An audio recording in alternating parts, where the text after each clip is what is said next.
Assalamualaikum warahmatullahi wabarakatuh. Anak-anak solih dan solihah, sebelum kita memulai pelajaran pada hari ini, kita membaca basmalah terlebih dahulu ya. Bismillahirrahmanirrahim. Nah, anak-anak, ibu mau bertanya nih, bagaimana sih kabar kalian hari ini? Alhamdulillah baik ya. Anak-anak, apakah ada teman kalian yang tidak masuk pada hari ini? Alhamdulillah masuk semuanya ya. Nah, pembelajaran pada hari ini yaitu kita akan mempelajari tentang Indonesiaku kaya alamnya.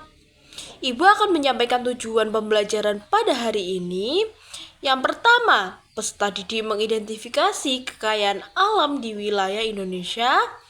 Dan yang kedua, peserta didik memahami upaya pelestarian sumber daya alam. Yang ketiga, peserta didik mengidentifikasi sumber daya alam berdasarkan jenis dan pengelompokannya. Nah, anak-anak, apa saja kekayaan alam yang ada di Indonesia? Siapa yang tahu? Oke, sepertinya kalian harus mengetahui lebih dalam mengenai kekayaan alam yang ada di Indonesia. Anak-anak, coba perhatikan gambar di samping. Ini terdapat gambar Indonesiaku kaya alamnya. Ibu beri waktu kalian untuk memperhatikan dan mengamati gambar tersebut selama 2 menit. Nah, sekarang apa yang kalian lihat dan apa yang kalian pahami tentang gambar tersebut? Coba siapa yang mau bertanya? Angkat tangan ya. Nah, supaya kalian lebih paham, Ibu akan menjelaskan mengenai apa itu sumber daya alam hayati, sumber daya alam non-hayati, dan pengambilan sumber daya alam, dan juga upaya pelestarian. Jadi, anak-anak, letak dan kondisi geografis Indonesia menyebabkan adanya keberagaman hayati yang tinggi. Nah, keberagaman hayati tidak hanya berkaitan dengan persebaran makhluk hidup dan pemanfaatannya. Namun, keberagaman hayati juga berkaitan dengan sumber daya alam. Apa sih sumber daya alam itu? Nah, sumber daya alam adalah semua benda hidup maupun mati yang ada di dalam dan dapat dimanfaatkan untuk memenuhi kebutuhan manusia. Nah, sumber daya alam ini terdiri dari 2 macam, yaitu sumber daya alam hayati dan non-hayati. Sumber daya alam hayati adalah sumber daya alam yang berasal dari makhluk hidup, seperti tumbuhan, hewan, mikroorganisme. Sumber daya alam hayati terdiri dari sumber daya alam nabati dan hewani. Nah, contoh, coba perhatikan gambar yang ada di samping.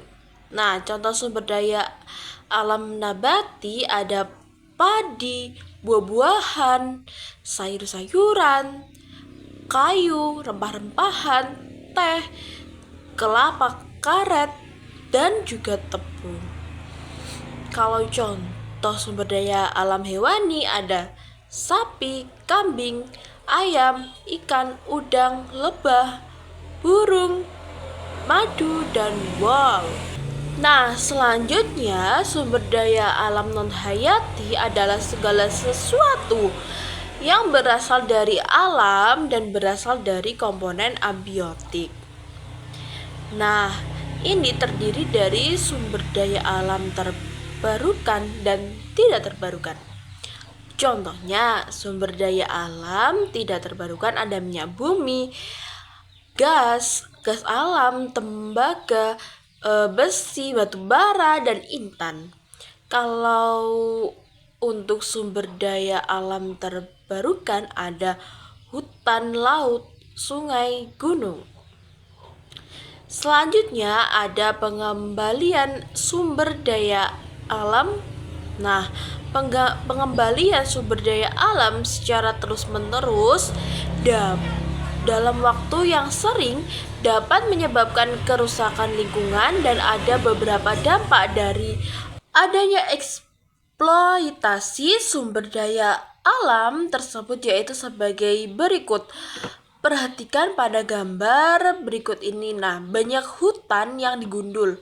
Jika semua hutan digundul, maka setiap hujan deras tidak ada lagi tumbuhan yang mengikat air hujan. Akibatnya air hujan langsung menuju ke dataran rendah seperti sungai. Nah, apabila sungai tidak mampu menampung air, maka terjadilah banjir dan tanah longsor. Selain itu, adanya rusaknya hutan tembakau pada pesisir pantai, dan biasanya menjadi rumah bagi ikan-ikan kecil. Apabila tidak ada hutan tembakau, maka banyak organisme air yang kehilangan habitat dan akhirnya sulit beradaptasi dan mati. Pada gambar berikutnya ada rusaknya lingkungan pertambangan.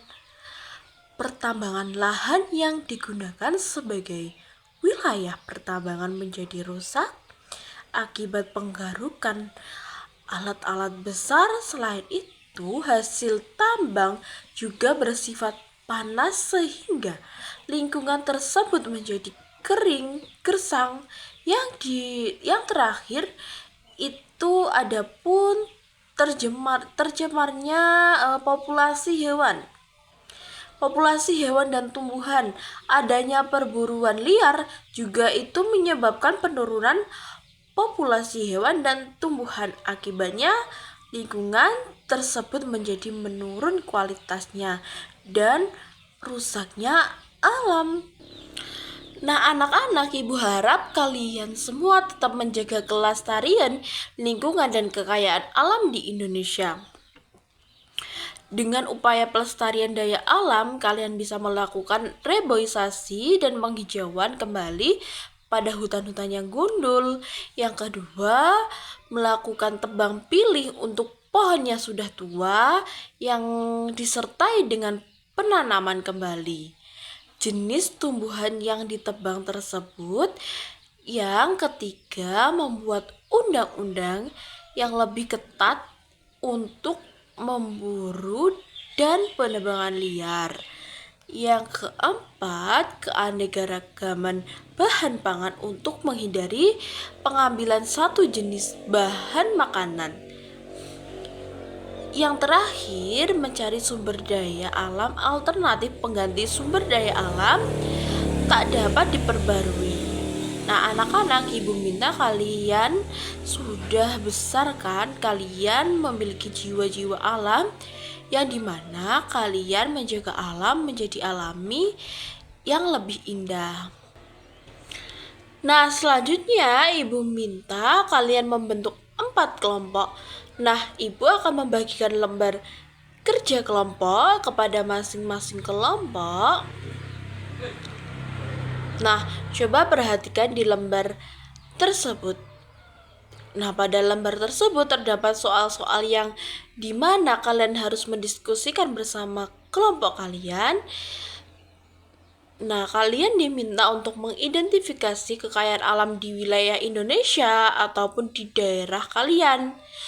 Dan juga tuliskan 5 contoh kekayaan alam yang berada di sekitar lingkungan kalian beserta manfaatnya bagi kehidupan. Dan kedua, tuliskan upaya yang dapat dilakukan untuk melestarikan sumber daya alam yang ada di wilayah kalian. Dan juga kalian harus mengelompokkan sumber daya alam mana yang termasuk hayati dan non-hayati.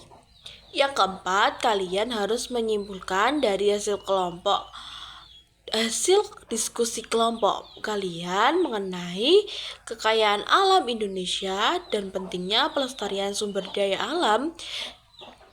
Nah, itu yang harus dikerjakan ya. Waktu diskusi kalian 30 menit untuk mengerjakan. Kalau ada yang kesulitan bisa ditanyakan ya.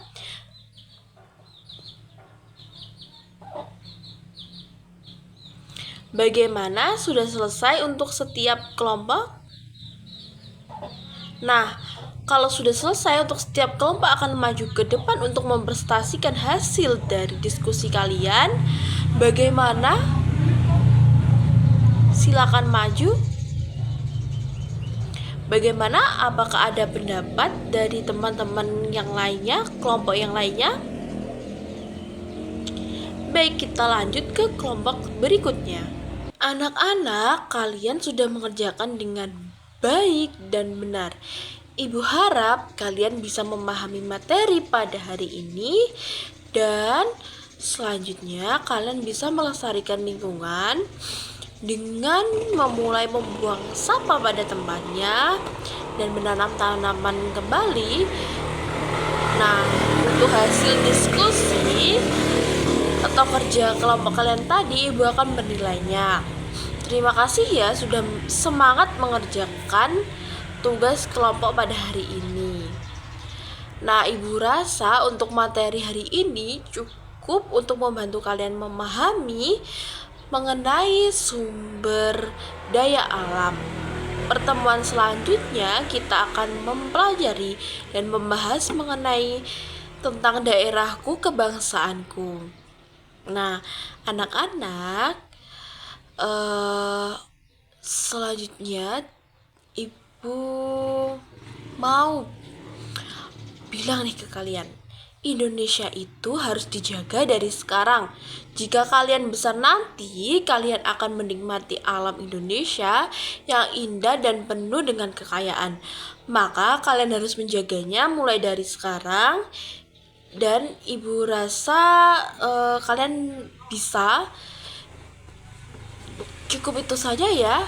Ibu rasa materi hari ini dapat menggerakkan hati kalian dan untuk tetap menjaga alam. Sebelum kita akhiri pembelajaran pada hari ini, kita berdoa terlebih dahulu agar ilmu yang kita dapat itu bermanfaat dan juga berguna bagi kalian dan sekitar kalian.